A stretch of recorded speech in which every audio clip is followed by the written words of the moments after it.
Yo, what's good, everybody? It's your boy Steph from the High Moving Podcast, and we're gonna get right into it, man. I think we witnessed probably one of the best games of the year this early in the season, and I gotta say, man, there's really not a lot of criticisms on both sides for the Clippers or the Lakers. I think both teams did some really good things. Yeah, so before I get started, man, full disclosure, right? I mean, both teams were missing some players, right? For the Clippers, obviously, James Harden didn't play, and they're missing one of their top wing defenders in Terrence Mann, okay? And then for the Lakers, they didn't have Prince, they didn't have Gabe Vincent, and they didn't have Hachimura, right? So both teams were, in terms from a depth perspective, were slightly undermanned, right? But nonetheless, you had plenty of stars, and I gotta say, man, this game had multiple. It was like watching this game.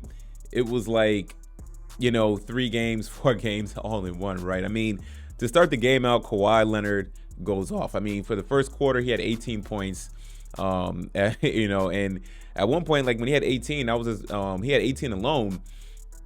Ty and the Lakers had 18 points, so it was starting to look like the Clippers, the usual Clippers, were going to dog walk the Lakers and dominate them and show that we're bet when we're healthy for the most part, especially when Paul George and Kawhi Leonard are healthy. We're going to dominate you guys. And you know what? It was like Kawhi couldn't miss a shot. It was like, okay, it's going to be one of them nights where the talk is going to be loud about the Lakers.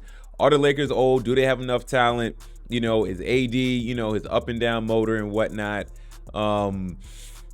And the game started to change pretty quickly, and the Lakers battled their way back in. And I gotta say, you know what? This is one of Darvin Ham's more impressive coaching nights, man, including the playoffs, man. Like, what I really liked about it was you saw that the Lakers got depth.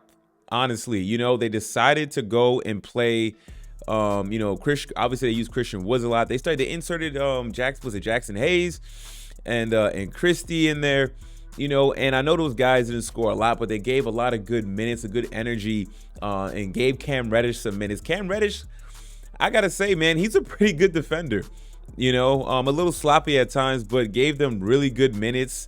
I know he only had 8 points. I know he was a negative minus before, but watching the game, I mean, the stat doesn't show you, but I mean, he played very, very well defensively, and then Austin Reeves. The first half of the game, you're like, yo, what did the Lakers, who did they re-sign?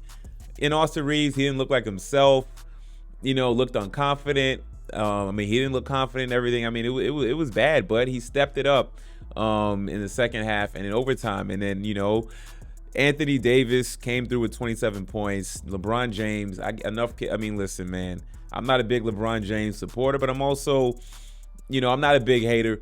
But I mean, at 38, going on 39 years old, I mean, he is still, again, a top 10 player in the NBA. Doing this at 35, playing big minutes. Kudos to LeBron James and what he's doing. And then for the Clippers, man. I mean, look, Paul George and Kawhi Leonard, man. I'm not surprised, man. Those guys went off, man.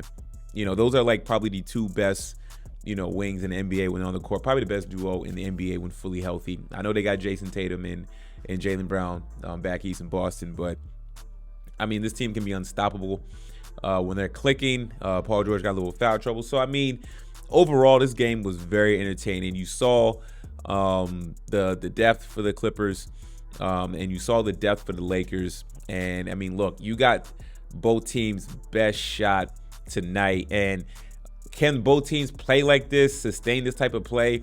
I know they played each other, but going forward, can they keep the same energy, right? Can the Lakers, take advantage of their depth chart? When the Lakers went big with Woods and Reddish and Hayes, I mean, that caused some problems, and it had Christie in there. It caused some problems for the Clippers, their size, right? Lakers can size up, and their bigs, what I noticed, their bigs aren't slow.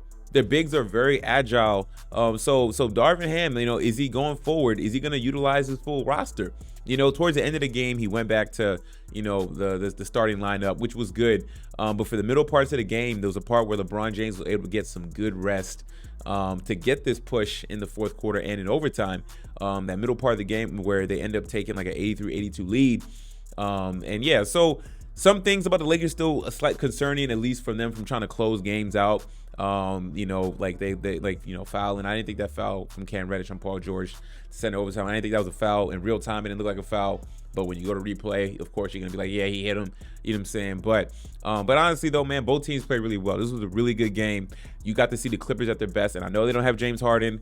That's still something that they're going to have to figure out how to put in. But, I mean, if both teams are going to play like this going forward, I mean, now I'm starting to see, like, look, I said at the beginning of the season started, Lakers could somewhere be between that, 5 to 8 seed slot. And the Clippers, I mean, if they're fully healthy, I see them being a top 4 team in the West, right?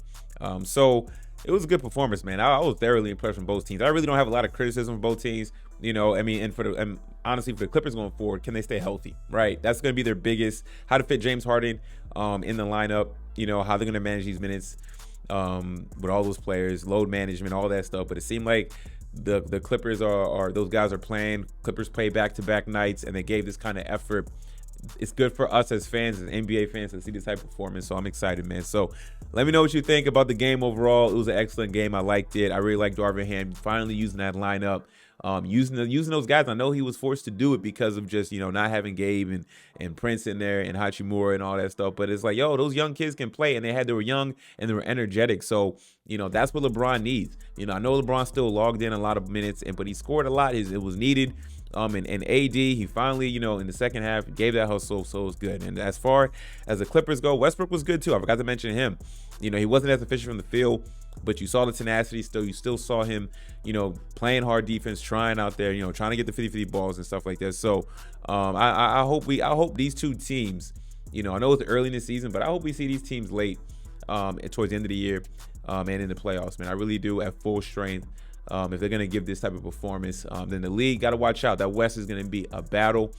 And we saw a display of two heavyweights going at it. And so I like it. Can they keep it up, though? I know it's just it's just them first, their first matchup against each other, but it felt like a playoff atmosphere despite the teams missing some players. But if they're going to get this kind of effort, and if they can keep this up and stay healthy, I mean, listen, this is going to be, I still think Denver's the best. But I think this team, both these teams, they got a legitimate shot at being in the Western Conference, man. So Western Conference Finals and possibly Finals.